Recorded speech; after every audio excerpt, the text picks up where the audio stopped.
வண்டி கடையில் பண்ணுவாங்களே கான் மசாலா பண்ணலாமா? வாங்க பண்ணலாம்.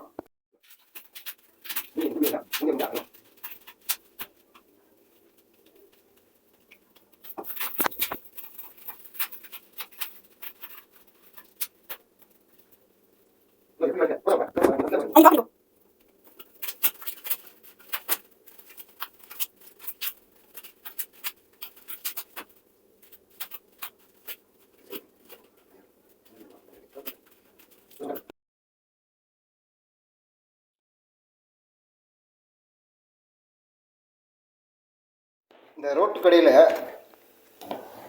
மசாலா கான் சாப்பிட்டு பார்த்துருப்பீங்க. தள்ளு வண்டியில் பேல்பூரி, இந்த கான் மசாலா இதெல்லாம் வந்து சாப்பிட்ருப்பீங்க. அதே மாதிரி இந்த மசாலா கான் அப்படிங்கிறத வீட்லேயே நம்ம தயார் பண்ணி சாப்பிட்டுக்கலாம். அதுக்கு தேவையானது அதனுடைய தோலை உரிச்சிட்டு அதை வந்து வேக வைக்கணும். குக்கரில் வச்சிங்கன்னா ஒரு 2 விசில் வச்சு எடுத்துடுங்க. புதுசாக வெங்காயத்தை நறுக்கணும்.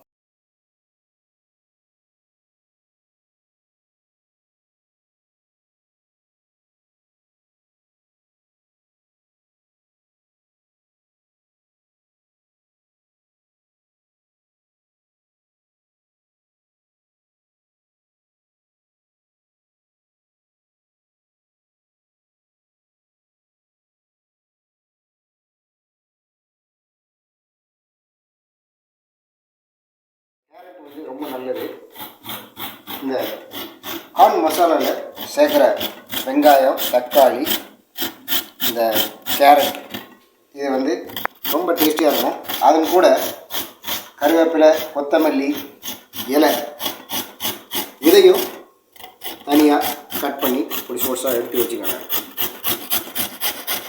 இதனோட இந்த கடையில் முறுமுறுப்பு தன்மைக்கு மிச்சரோ, ஓமப்பொடி இந்த மாதிரிலாம் சேர்ப்பாங்க. சேர்க்குறதுனா சேர்க்கலாம். நம்ம வீட்லேயே பண்ணுறதுனால இதெல்லாம் வந்து சேர்க்கணும் அப்படின்னு அவசியம் இல்லை.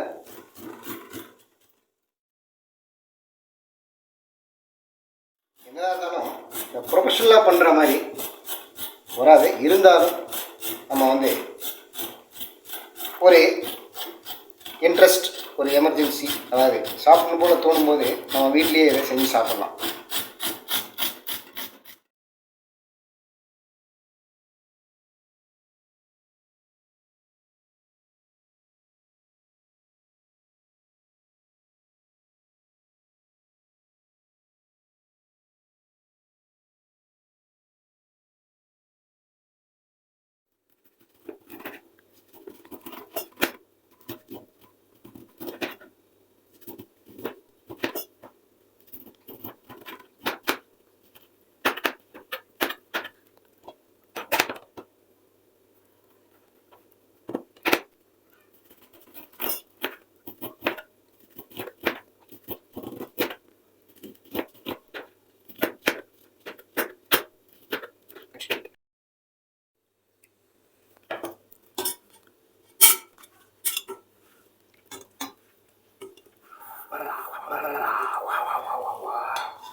சூடாக இருக்கு.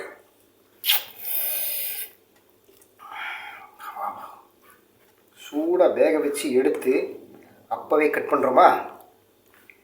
சூடாக இருக்கு. சுட சுட ஸ்வீட் கார்ன் மசாலா.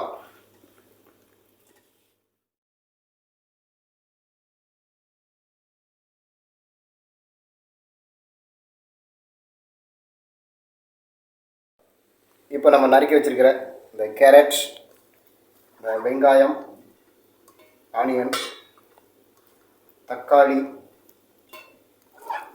இது எல்லாத்தையும் அதில் போட்டு நல்லா மிக்ஸ் பண்ணோம். இன்றைக்கி இந்த ஸ்வீட் கார்ன் மசாலா பண்ணுறதுக்கு நாம் எடுத்துக்கக்கூடிய கார்ன் வந்து மொத்தம் 3 பீஸ் எடுத்துருக்கோம். 3 பீஸுக்கு தேவையான கேரட்டு, தக்காளி, வெங்காயம் இதெல்லாம் எடுத்துருக்கோம். இது பாருங்கள், கொத்தமல்லி, கருவேப்பிலை இது போட்டிங்கன்னா நல்ல டேஸ்ட்டாக இருக்கும். உங்கள் வீட்டில் லெமன் இருந்ததுன்னா ஒரு பாதி லெமன் அதில் என்ன பண்ணுங்கள், கலந்து விட்டிங்கன்னா இன்னும் செம டேஸ்ட்டாக இருக்கும். அதில் தேவையான அளவு இப்போ நம்ம உப்பு சேர்க்க போகிறோம். ஏன்னா உப்பு சேர்த்தா தான் டேஸ்ட்டாக இருக்கும். உப்பில்லா பண்டம் குப்பையிலே அப்படின்னு சொல்லியிருக்காங்க. லிமிட்டடாக சேர்த்துக்கோங்க, ரொம்ப ஜாஸ்தியாக சேர்க்காதீங்க. அப்புறம் உப்பு ஜாஸ்தி ஆயிடுச்சுன்னா சாப்பிடவே முடியாது. கொஞ்சம் காரம் சேர்த்துக்கோங்க. குழந்தைங்களாம் சாப்பிட்றா இருந்தால் கொஞ்சம் காரத்தை கம்மி பண்ணிக்கோங்க. சால்ட் கொஞ்சம் ஜாஸ்தியாக இருந்தாலும் பரவாயில்ல, காரத்தை கம்மி பண்ணுங்கள். கொஞ்சம் காரம் ஆட் பண்ணிக்கோங்க. தேவையான அளவு காரம் போட்டுக்கோங்க, தேவையான அளவு உப்பு சேர்த்துக்கோங்க. சேர்த்துட்டு இப்போ நம்ம என்ன பண்ண போகிறோம், கரண்டியை வச்சு நம்ம கலக்க போகிறோம். நல்லா கலக்கணும்னு வச்சுக்கோங்க. ஃபேஸ் காட்டிட்டு போகிறோம். இப்போ நல்லா கலக்கணும் அப்படின்னா செம டேஸ்ட்டாக இருக்கும். சாப்பிட்றதுக்கு ரொம்ப அருமையாக இருக்கும். சாப்பிடுங்க, நல்லா மிக்ஸ் பண்ணுங்கள். உப்பு காரம் நல்லா சேரணும். அதே மாதிரி ஆனியன் கேரட்டு எல்லாமே வந்து நல்லா மிக்ஸ் ஆகி சாப்பிட்றதுக்கு டேஸ்ட்டாக இருக்கும். சாப்பிட்டு பார்த்துட்டு வீட்டில் நீங்களே செஞ்சு சாப்பிடுங்க. முடிஞ்ச அளவுக்கு வெளியில் வாங்கி சாப்பிடுங்க, அவாய்ட் பண்ணுங்கள். நன்றி நன்றி. உங்களுக்கு கமெண்ட் ஏதாவது இருந்ததுன்னா நம்மளுடைய வீடியோ கமெண்ட் பாக்ஸில் தெரிவிங்க. மறக்காமல் நம்மளுடைய சேனலுக்கு சப்ஸ்கிரைப் பண்ணுங்கள். நன்றி.